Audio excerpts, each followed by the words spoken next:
I'm broke, but I'm happy.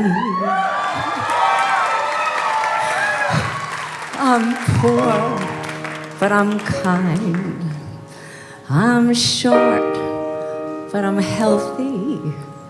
Yeah. I'm high, but I'm grounded. I'm sane, but I'm overwhelmed. I'm lost, but I'm hopeful. Baby,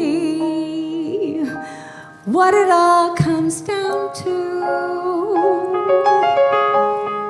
is that everything's gonna be fine, fine, fine.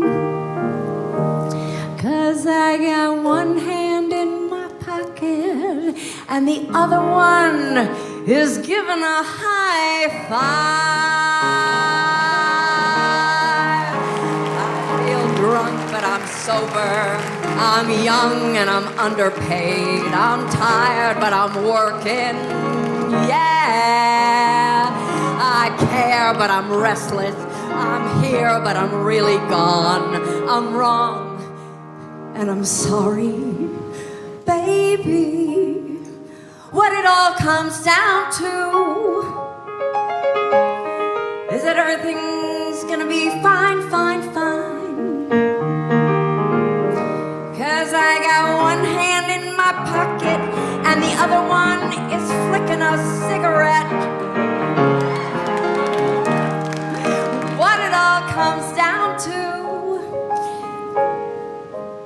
is that I haven't got it all figured out just yet. 'Cause I got one hand in my pocket and the other one is giving a peace sign. I'm free, but I'm focused. I'm mean, but I'm wise. I'm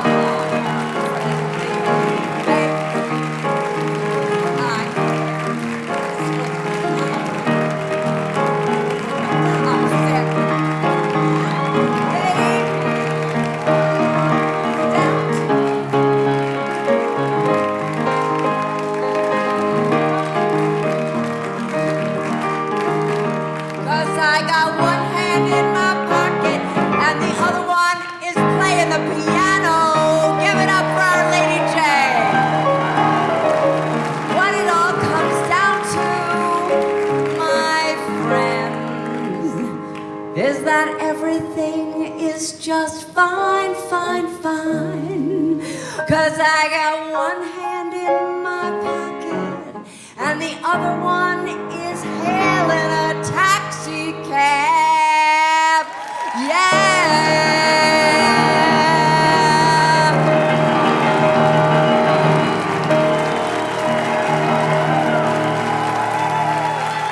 Thank you, everybody. Thank you. Thank you. Thank you. You guys are so great.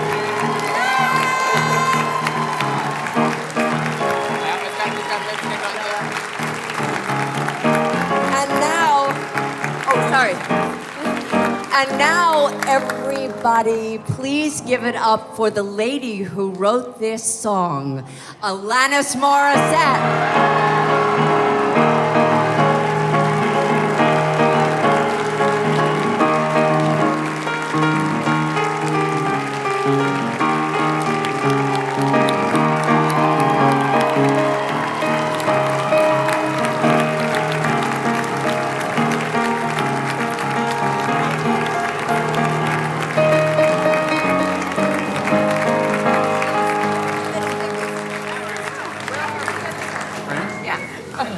Down here. Yeah, here we go. Yeah, we're good. Oh, we're good. We're good. We're good. We're good. We're good. We're good.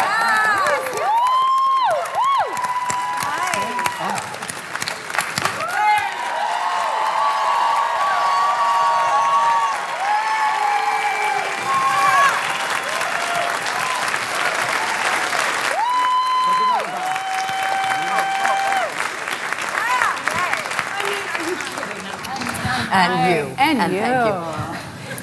Hi, everyone. So when I was asked to be here, I completely geeked out for all of your reasons. as performers, as a creator, as co-creators, Faith, Jill, everybody. I just feel so honored to be here.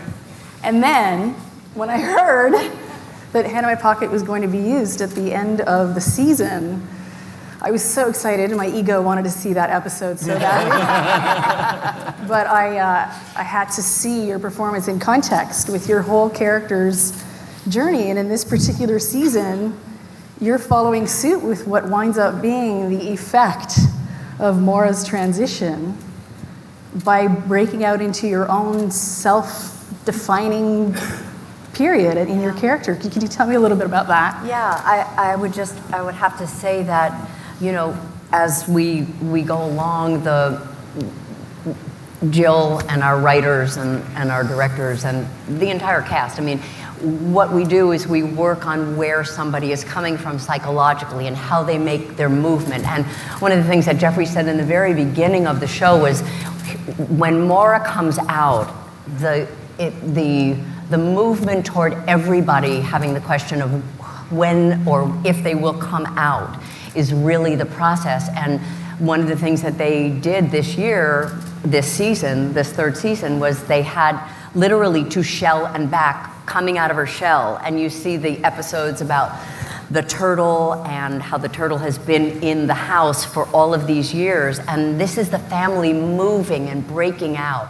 And so that's really how this came about. And then they talked about Shelley talking about what had happened to her in the past and moving into finding her voice. A woman who had for so long not had her voice. Yes, and the symbology and the metaphor and how the micro is the macro is what kept blowing me away in terms of the episodes unfolding, the characters deepening and becoming richer and richer. And I'm curious, Jill, how the hell did you do this? How did it start? I mean, for season 3 in particular, I'm really curious about your vision beforehand, and then I know the style in which you work with your whole, what do we call you, a gaggle? A team? A family? It's a real gaggle. A gaggle. Well, yeah, I think most people know that it's a personal story. My own parent came out as trans around 4 years ago. And during that phone call, that fateful phone call, most of me was listening and saying, I love you, I'm here for you no matter what. And a tiny part of me was going, this is going to be a TV show. It's so great to exploit it. I can't help it. I just knew. It was really weird. Well, I mean, it's not like I was a dentist. I was a TV writer. It wasn't an absurd thought. And everything's fair game. Yes, and I had been writing, obviously, on different TV shows and trying to get my own show on the air for 10 years or 15 years, so. And then in that moment, we realized, I think there was a script and there was the series order, and, even at that moment, I went and pitched it all over town, and it was Amazon who bought it. And what was the main response from people when, without calling anyone out unless you want to, what was the resistance? I mean, was it a predictable? It just, I think it was kind of meant to be. It just didn't work anywhere else. Each network had their reason why not. And for me, at the end of that pitching moment where I was telling my friends, I guess I sold it. It's going to be a web series on Amazon where you buy your paper towels. I don't know. I didn't actually dare to imagine all of this. Remember, we kind of thought it was just going to be. We didn't know if anybody was ever going to be able to see it on the show, on the website where they shopped. And honestly, but it's not just a website where they shop. No, not anymore. It's huge. Yes, but they didn't have a TV business. But isn't it great to, at the inception of anything artistic, to connect with people where 1 + 1 = 90? Yes, and that's my long way of saying. It just kept rolling. We show up at work feeling like a family. These characters tell the writers what they want. We go in the writer's room and just try to feel the heart of this family becoming, and everybody is becoming. And I think about season 1 and season 2 and the growth. And I don't know, the thing I'm the proudest of about this show is that it's a comedy, but it doesn't make fun of people. It's a gravitas comedy. It's a gravitas comedy. We'll call it gravity. It's got sweet, creamy love at the center. It does. Well, watching it, your DP, who I think there's a new category. Where are you? So yeah, I want to talk about Jim Throner real quick because he's gotten a little bit of the short end of the stick because in the past years, he's the fifth Beatle, really. He's the fifth Beatle. He's our cinematographer. In the past many years, it hasn't been a category for half-hour cinematography. There's only been cinematography, so he's been competing against the Game of Thrones and the big. Anyway, finally this year there's an Emmy category for half-hour cinematography, and we are just like.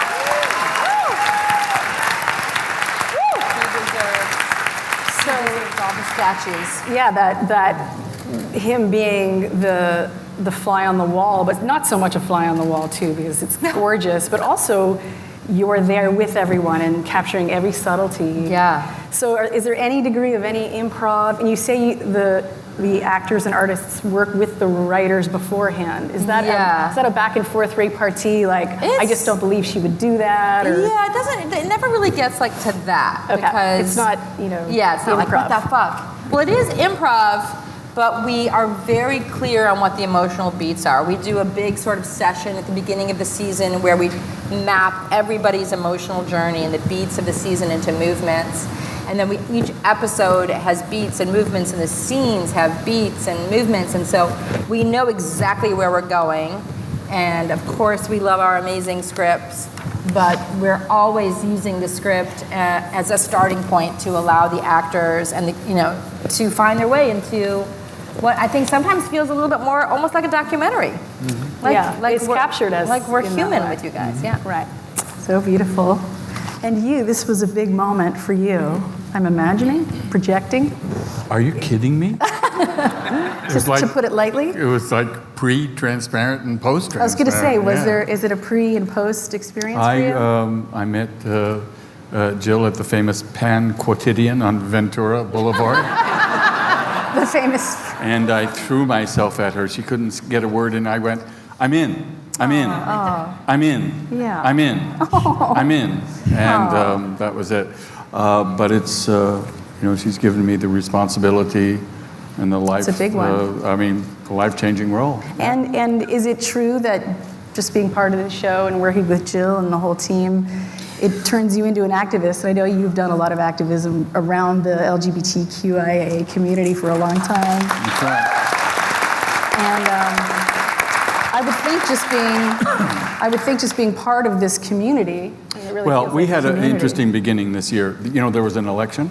And did you hear about it? And I'm Canadian. We congregated shortly after, and can you say that again? You what shortly after? Congregated. You congregated. And we did this rehearsal thing that we do, and this talented cast that is the most genius cast that you could act with. Yes.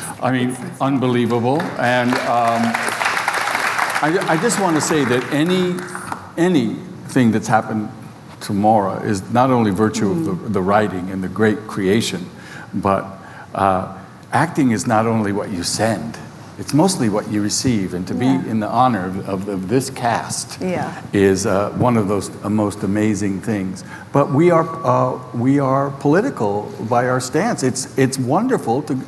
Most people are going, oh, what do we do? What do we do? What do we do? What do we do? What do we do? We get to go to work. Right. And we get to kick ass. Do you mean in terms of the activism? Yeah. Yeah, of course. But not only that, we just need to kick ass. And in other words, we need to move people's consciousness, and people need to be confident. And these people and these writers, they tell the truth. Yes. Yeah. And it makes it a normalizing experience too. And I was sort of like a creep doing a lot of research on you over the last while and everybody, so I know everything about you guys. I don't. But you were talking at one point, maybe even before the show happened, how the personal is the political, but how the psychological is the political, and how that whole transpersonal psychology movement was so huge in the 70s. And then it kind of went away a little bit. And then it's reemerged through art, and I've always felt that artists are social activists. Just you trip and fall and you're a social activist. If you show up on stage, if you say yes to a role, if you embark upon a journey with a team, with leaders like you, you're an activist. So God bless you each for that, just showing up. It's amazing. And then Gabby, hi. Hi. So tell me a little bit about how you've seen the evolution of your character unfold, especially in season 3. I mean, I love the subtleties of your exploration and experimentation. I love your hairstyles. You just became my sort of iconic hero.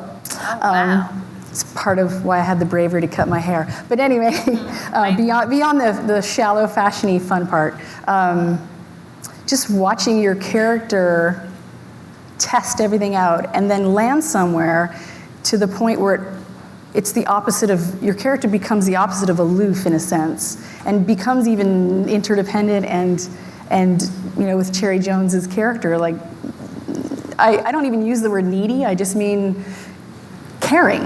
And so how did you call upon that part of you when beforehand it may have been kind of like a rogue character exploring and just being so real, into, wow, now I'm in a semi-committed relationship with someone that I'm starting to really care about as this character. Can you tell me anything you feel about that? Anything around that? I'm going to have a really unsatisfying answer to this because I don't know how to act. I don't know what I'm doing, or I don't have a process. My 12-year-old self is dying right now, just so you know. I want to take a moment to say I was listening to Jagged Little Pill today in prep for this. I don't prep as an actress, but I prep for a Q&A with you. And I was sobbing. Sobbing. And Sobbing also about what? I just took for granted that album when I was a teenager. And I was raised by a badass, radical, revolutionary woman. So I was just like, everybody around me was You're like that. duh. But that album is incredible. And what you did is truly, thank you very much. You're welcome. That, like,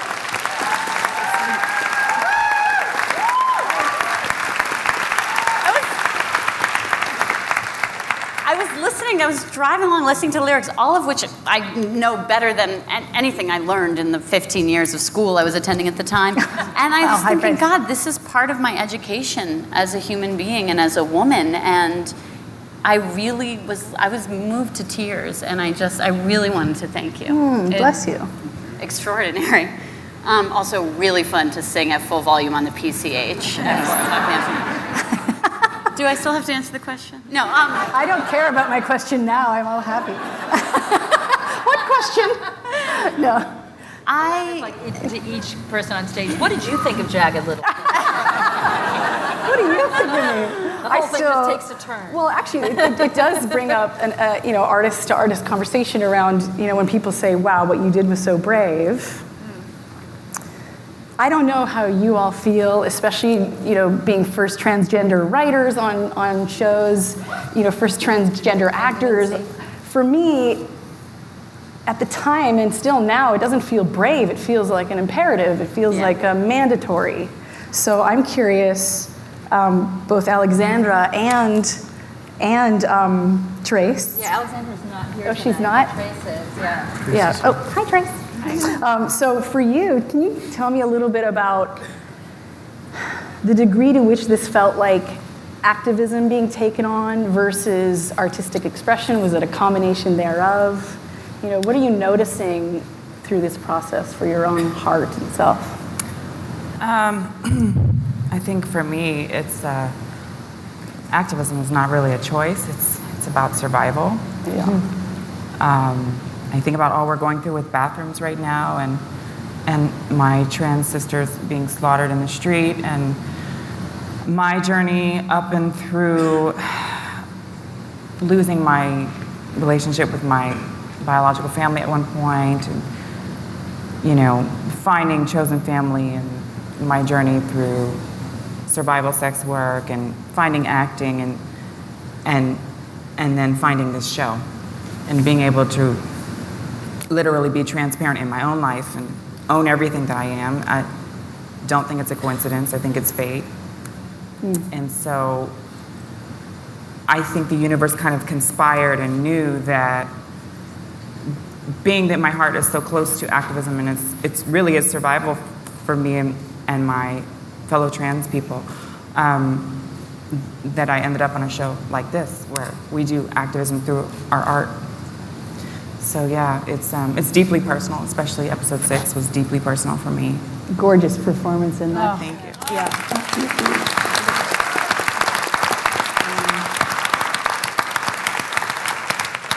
And so during the process of filming, is it a catharsis? Is it an actual bona fide healing?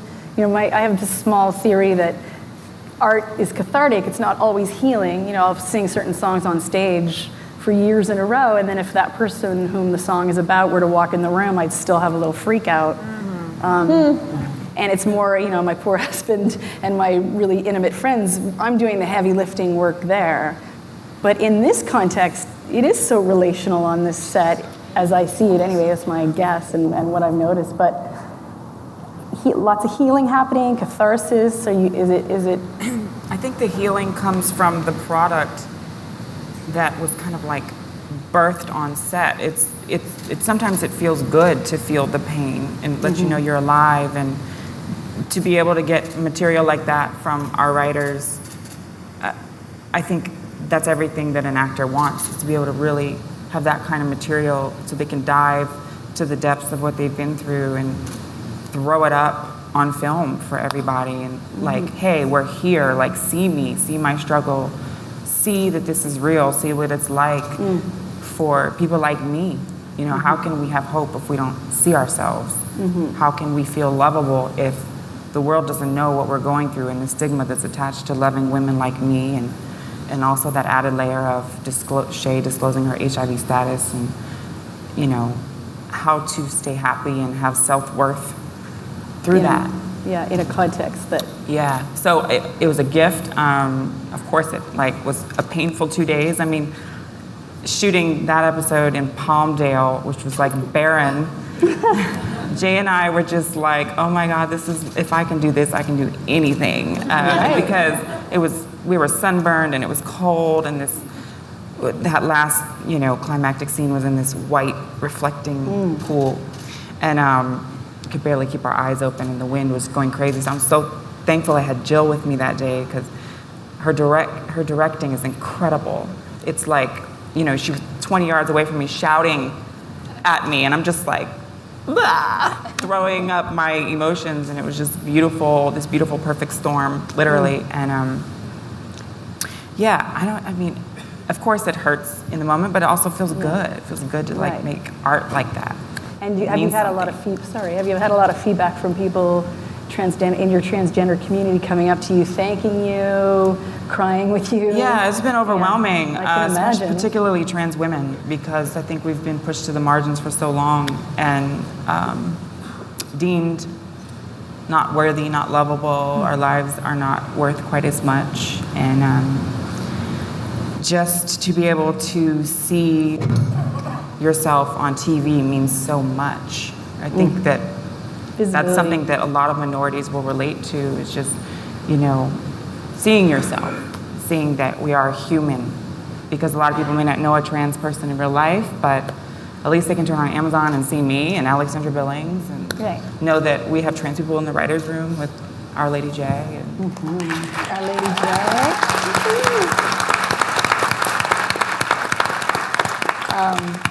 And I'll have a question for you. So you wrote "If I Were a Belle." Yes. Yes. Hi. So, and you said that it was important to you to write that script from the perspective of a woman, Of a girl. of a girl. I think, when we begin Transparent in season 1, we see the transformation of someone who has been living male to someone who wants to live female. But there's also a transition that a lot of people don't know about, which is when you are a trans kid. I was a little girl and I had to learn how to be a boy. And that was how I survived, and that's how trans people survived, is we assimilate to what we're told to be until we have the freedom. Maybe we're 70, maybe we're 26, maybe we're 13, until we have the freedom to transition. A lot of us don't ever get that freedom. And so I wanted to show what it was like for young Maura to be a girl. And so at the beginning, it opens with her in this fantasy land, and And then in the bunker, she's in fantasy again. And it's a beautiful world. It's not about a boy who wants to be a girl. It's about a girl who wants to love life. And be loved for her. And be loved for her. Yeah. And then, of course, society comes in and says, no, you're a boy, act like this. And so one thing that we did in the writer's room was I wanted Maura to be listed as Maura in the script. I wanted her to be addressed as female pronouns. And we began to rethink of who Maura was, so that when we heard the male pronoun coming from her grandfather or someone at school, we hear this maleness being an attack on her, actually, and because that's what it feels like as a trans person when you're not seen, when anyone's not seen. Yeah, invisibility is, why be here? I mean, we're social creatures, mirror neurons. We need each other. Yes, exactly. Desperately. We need our reflection more than anything, and for young Maura to not have that reflection. Because of Gittel dying in the Holocaust, we wanted to tell that story. Beautiful story to be told concurrently, because all of us are we're made up of our traumas and our triumphs, and at the same time there's this innate self that we're born with, and then how to work with that in the context of patriarchy, in the context of us being told who we are and how we should act and what our body should be. I mean, the good news that always heartens me with any activism of such great heart is that critical mass is really small. It's like 1.4%. So critical mass. I mean, this show and the normalization of everything that is so normal to me and to a lot of us, it's just like a breath of fresh air. So just bless you for showing up, Thank you. Yeah. Catherine? Hi. Hi. Oh my God. Big fan. Yeah. You're an amazing moderator.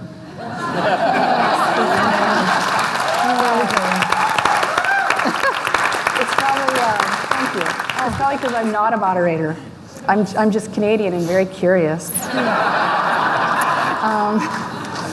Speaking of which, so you play a rabbi. I do. And your personal background is Catholicism, yes? Yes, I'm a recovering Catholic. Post-traumatic? Yes. Me too. Oh, you are? I was Catholic school all the way up through high school. Yeah, because it was the cheapest private education, honestly. But yeah. And so you did some research and you sought some support from a rabbi named Susan Goldberg. Mm-hmm. Can you tell me a little bit about that? And was there any resistance or fear on your part of sacrilegiously blowing it at any moment? Which is my prediction. What I loved, I knew that all the kind of like young actor research of kind of outside in was not going to help me. Like I couldn't just read the Torah and feel like, it was just going to be kind of. So I remember meeting with Susan, who is so rad. She's a mother. She was a modern dancer. She became a rabbi kind of later. And I remember being struck with her direct eye contact, and that she kind of disturbed. took me, the way she saw me and kind of took me in with such love and such care and such deep anchored roots, as that was kind of my way in, was through her stillness. My motor is a little bit faster, for sure, than the rabbi's, and so I think that was my way in, was through her eye contact. Wow.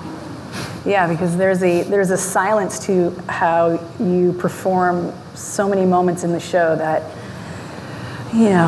had there been words used, it would have filled a War and Peace book. But just the silent, internal, imploding, processing. I mean, all of it is so red on your face as you perform, and it's just really fun to watch. Well, like everyone has been saying, like these writers know these. I'm sure everyone would testify, know these people so well that it feels like it just felt, everything that came out of my mouth just felt exactly what should be. It just happened so crazy. We all know each other so well and know each other's hearts so well. And these writers. And sorry to interrupt. Yeah. Jill, I read somewhere, tell me if this is accurate, that you did some version of workshops before, during, around the creation of the show. Are we talking processing workshops where you're all crying together, or are we talking about actor fleshings out workshops, or both? What did you guys just say? Both.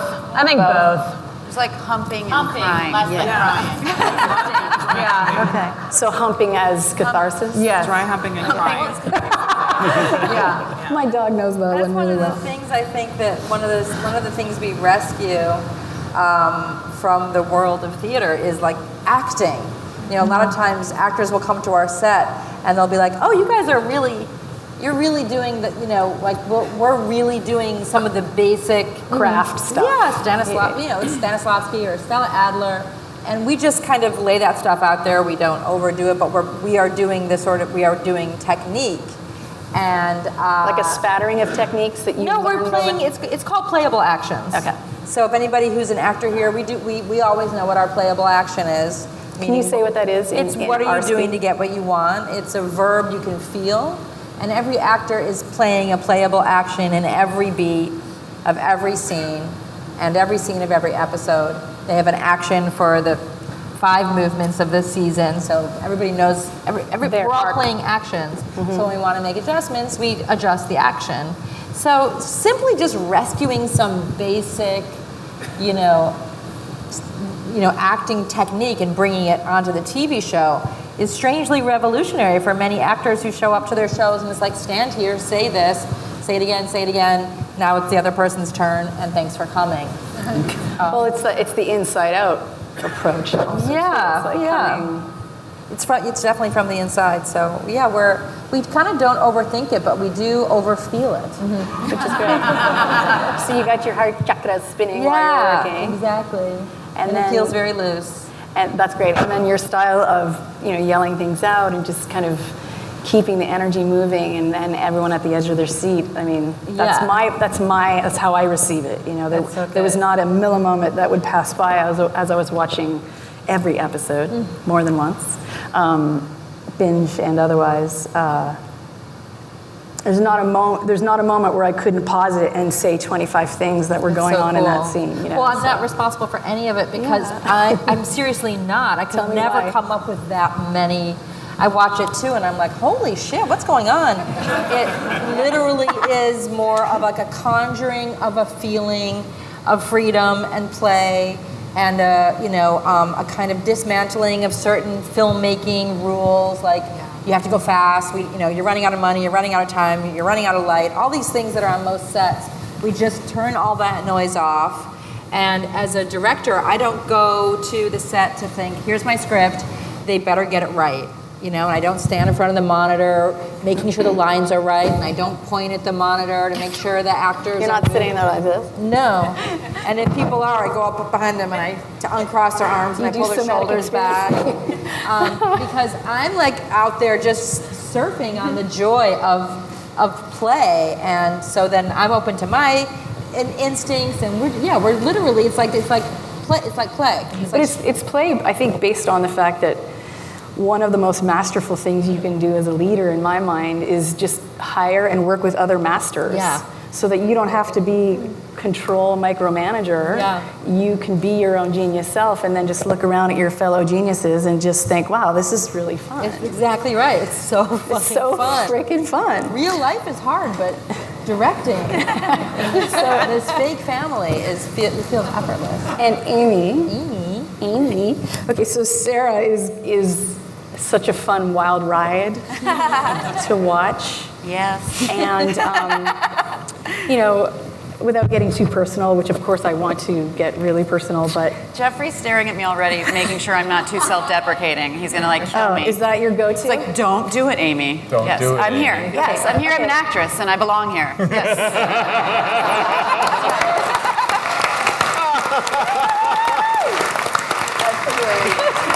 Where are you from originally? I'm from Chicago. My Okay, dad's that's fine, here. that's fine.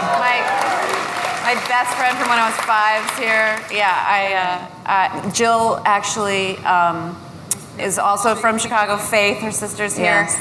The Chicago peeps, very, yeah. very funny culture. Yeah. I would say, if I can generalize. Yeah, so I've had a connection to them. So your exploration and your character having different relationships with different people throughout the different seasons, and then really coming into your own in terms of what Sarah wants and needs, and has a real energetic, for me anyway, lack of apology about it, while still being conflicted in some ways. It's probably the biggest difference between people are always like, are you like Sarah? And I was like, I'm way more codependent than Sarah. I envy her ability to really commit to trying to live the way she wants to live without wasting her entire life worrying about what everybody else thinks about it. That can be infuriating to some people. I always get a lot of wow, Sarah's crazy, Sarah's rough, and I'm like, Sarah's kind of incredible in that she is just willing to be rigorously honest, about her own confusion. And also being willing to upset any kind of conventional apple cart too, because you're in these systems, and then in your characters choosing to make different choices, you upset every apple cart. Your quote unquote family falls apart. But it doesn't, and so in order to be self and discover self, and it feels like every character on this show is in this sometimes torturous, sometimes liberating process of discovering self in various different ways. We always say it starts with Maura. There's always someone in a family that makes who changes something. And that ripple just goes throughout all of us, and we're all, and everyone asks themselves when someone is truly themselves and says, this is it. This is what I want to be. We all go, well, where am I lying? Where am I full of shit? And so some of that process is exhilarating and beautiful, and some of it is really hard and torturous. And I love that. I really wanted to work with Catherine. Josh had her for years, and I was like, give me Catherine. Yes. And the joke is that Sarah even manages to destroy the rabbi. I tried to dress like her. I had this whole theory that Sarah just wanted to really try to be like Raquel. That she would be this kind of spiritual, beautiful, centered. And instead my own sort of, madness, for lack of a better word, sort of seeps into her. But it was such a pleasure and a joy to play with her, and it really was. It was season 3 was an absolute. It's funny because she rages a little and Sarah has a lot of breakdowns, but I had the best time playing. I had the best time because I was with these people. And what else I love about this show too, and this is sort of a general thought for anyone who wants to speak to it, Jill or Faith even, is so many shows are either almost entirely intellectual, entirely emotional, maybe even melodramatic. This is such an integration of intellect, academia, expressness, implosion, sex, falling on your face, getting up and being funnier than you were before you tripped. There's just such a journey, and it's multitudinous, and it's complicated, and it's normalizing, and it's real. And thank you for that. God.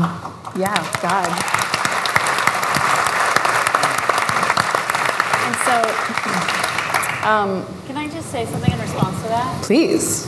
My first thought when you were talking was, it's because it's about being human, and humanity contains all those things. And then I was like, it's also an American show, and that's America, right? Yeah. And which part is America specifically?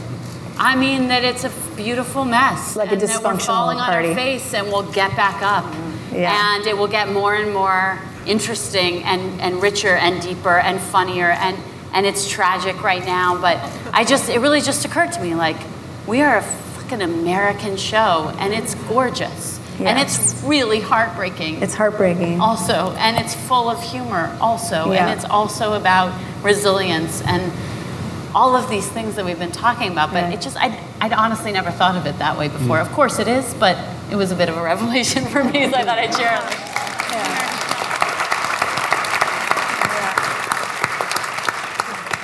Yeah, wow. And so can you tell me a little bit about, I read a little bit about I'm your. sort of starstruck as well, by the way. I'm I just starstruck. realized, I mean, my goodness. Anyhow, isn't a career a wonderful thing? Then you get to be Yeah, asked questions by you. Isn't that? it's odd. I should interview you. But go ahead. You're so sweet and generous. And I'm not sweet. They'll tell you. But go Are ahead. you the sage on the set? Is he the sage on the set? You're like, "Is of some kind. So can you tell me a little bit, Yes. just because I know a little bit just having researched, but I think this is a really important internal alchemical shift for your character. In preparation for it, you got dressed up as Maura and went out into the world to try it on, or some version thereof. Will you tell me a little bit about that? Zachary Drucker, Reese Ernst, Jill Soloway, Jim Frona came to room, I believe, 609, which we now call the Maura Suite at Fairmont Hotel. No plug, but They're not paying you to endorse them? well, not after that sentence, I won't be. And we went out and Wow. we talked for a long time, ordered a lot of hummus, I believe, laughed. I was shaking. Yeah, I'm shaking thinking about you shaking. But then we went into the bathroom and we met my friend Maura for the very first time.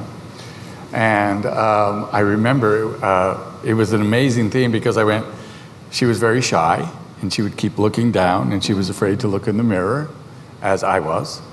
Then we dressed up. I walked through the hotel shaking. Shaking because?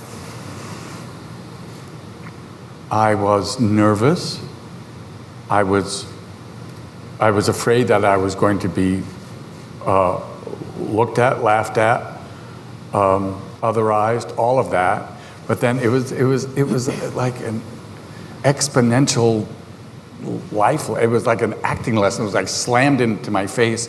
And then the valet, the car wouldn't come, so I was just standing there. We went to, what's the name of the place? The Oxwood, North Hollywood, to dance. I remember the signal night was I got there and the valet said, "Do you know what's happening tonight?" And I went, "Well, yeah." And they said, "No, Judith Light is here."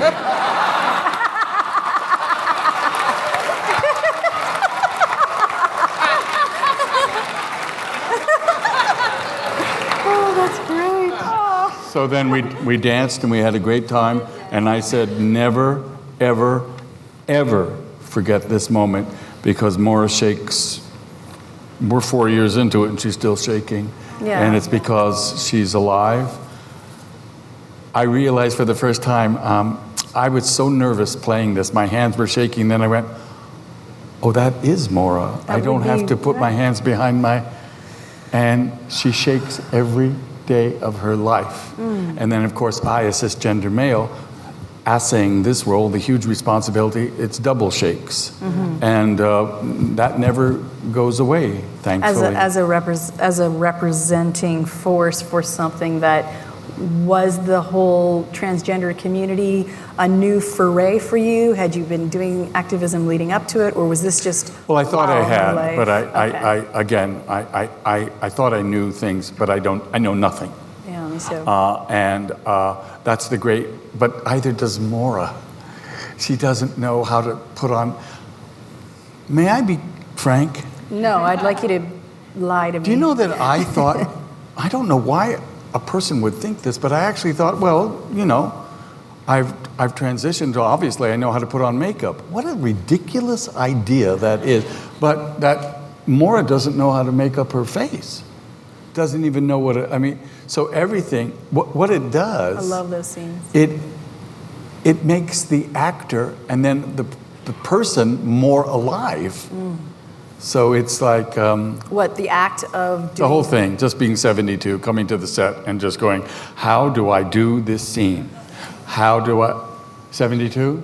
How do I do this scene? How do I do this scene? Right. And that's a gift because, as Jill said, we've all been we've all been on sets where you already know how to do the scene. People are looking at you. It's predetermined, It's yep. predetermined, and cross, and overs and overs and overs. And this is all about becoming. So, and by the way, it is the safest set that I've ever been on. And that's like eye rolling. People go, oh yeah, la, la, la. It is the safest set because there are no mistakes. There's just the next take and the next take and the next take and the next take. And that's what I always thought acting was. The beingness and being in a team and following the flow, Absolutely. for lack of a better term. Absolutely. But still siphoning it all through the intellect too. Like for me, the satisfaction of the deep, heartful aspects of each episode, but then deeply intellectual, and it could be its own, PhD course, this entire show. So thank you so much, each of you, for having me. It's such an honor. Thank you. So great. And Godspeed. Yeah, thank you. Come back. Come back. We're not done. There's actually one more thing we're gonna do. Can you guys come back? I just want to. We have one more little thing. I'm going to introduce a clip. You guys can sneak off and go. We're gonna party with you guys in a few moments, and I'm so excited for you to see what Amazon has created for you guys in the next room. And we're gonna go there in a second. But I'm gonna set up one more clip that I want to show you. And before I show it to you, I'm going to be a little bit shameless, since this is a FYC event. I talked about Jimmy Frona and the new half-hour cinematography category. I also want to talk about the fact that there's a music supervisor category for the first time this year.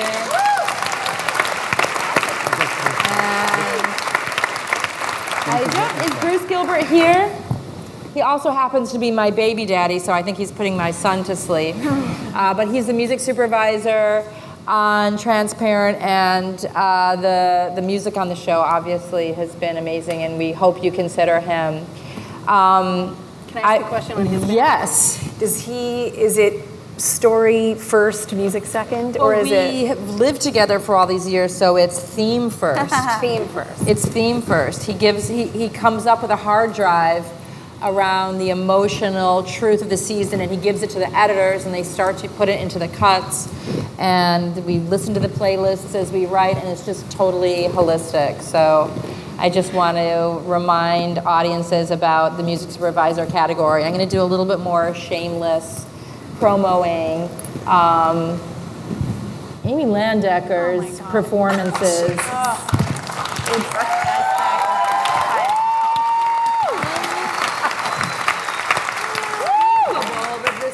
Has not gotten her nomination yet, and I believe you fucking deserve that shit so badly. Okay, a couple other little shameless. I'm gonna now talk about Jonna, our Lady J.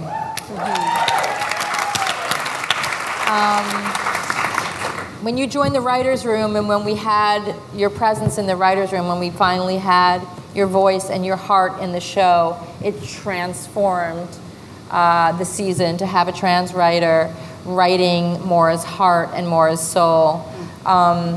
One of the first things that we all did, thanks to you, is we got the Writers Guild to cover trans healthcare. Thanks to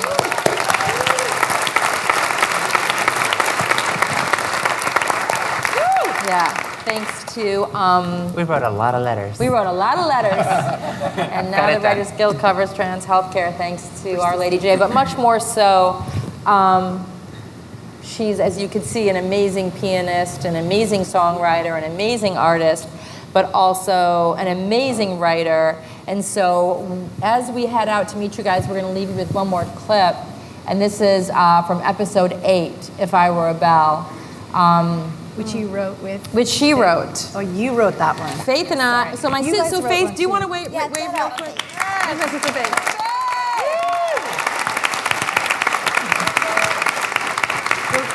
Before I hawk Jonna, I will say that Faith and I started out making up stuff together on the floor of our living room at the age of 5 and here we still are making things, and I There we think are. that's the heart of why the show feels so fun, because we're still playing. And so, yeah, Faith and I are our writing team, and I'm so excited to be able to work with you. Before I just hawk John one last time, I just Yes. want to speak about Trace Lizette's performance in episode 6.